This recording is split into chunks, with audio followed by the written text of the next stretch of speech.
Yo, what's up, everyone? It's Christian, and I'm officially starting a series on this channel where I just record raw audio reviews of the things I'm watching.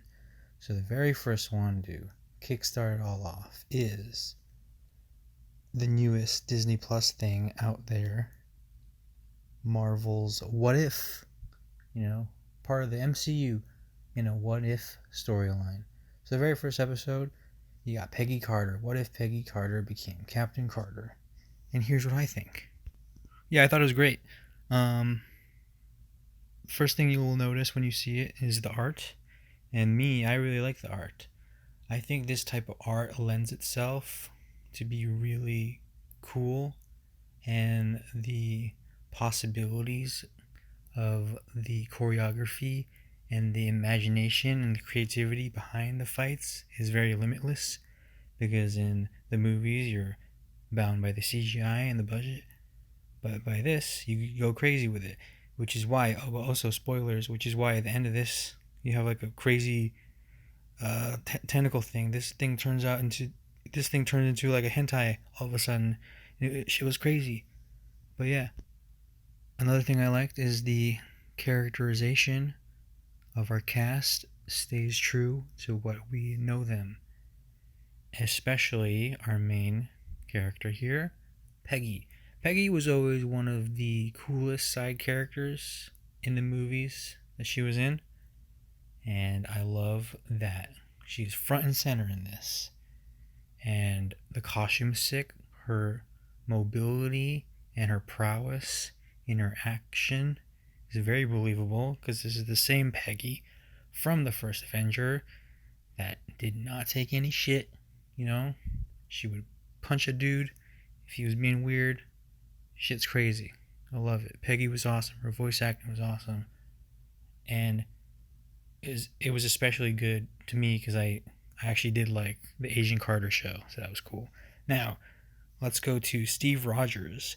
That was pretty sick. The fact that he was basically Iron Man. I love that Howard Stark built that suit, and it was very cool because obviously his son is Tony.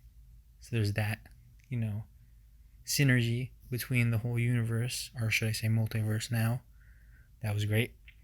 In addition to all that, the voice acting work in this is pretty spot on. They brought back some of the, secondary or third characters, like Dominic Cooper back as Howard. That was cool. And I love that they brought in Ross Marquand again to play the Red Skull.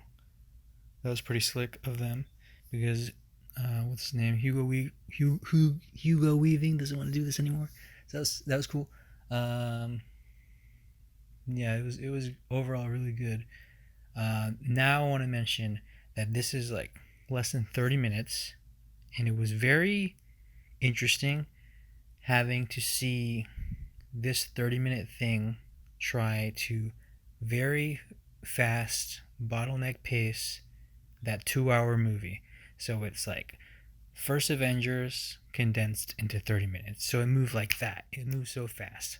So by like, how do I say this? By screenwriting techniques, if you're reviewing it on like a thing on it itself, it's really weird.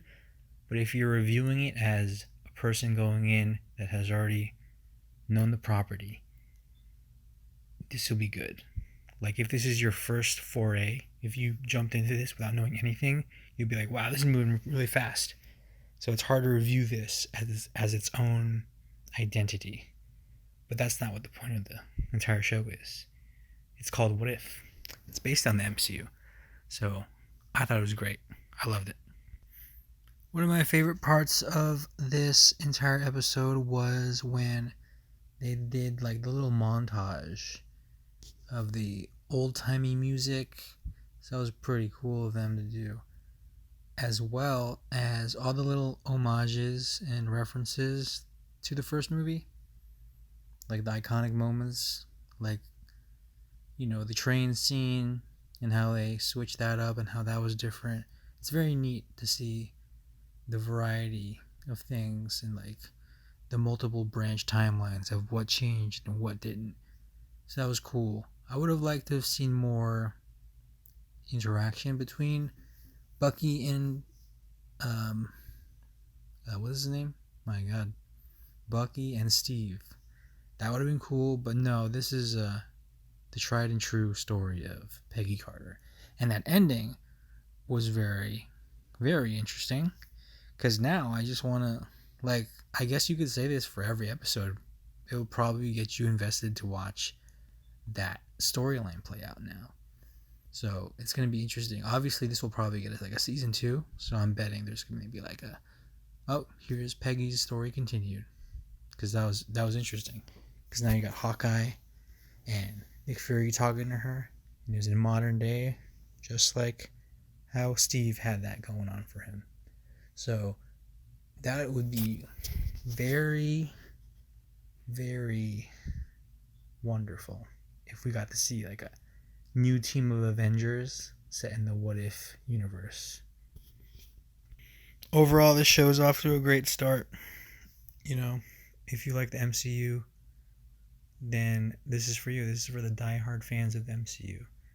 If you're not into the MCU, this is not going to change your opinion on it whatsoever.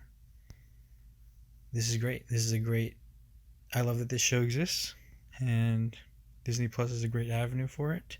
And I love that they brought back all their, mainly most of their returning actors to do the voice work. And it's very creative. It's like the best form of fan fiction, and I love it. Okay, thank you everyone for watching the very first audio review. More to come on this channel. Bye.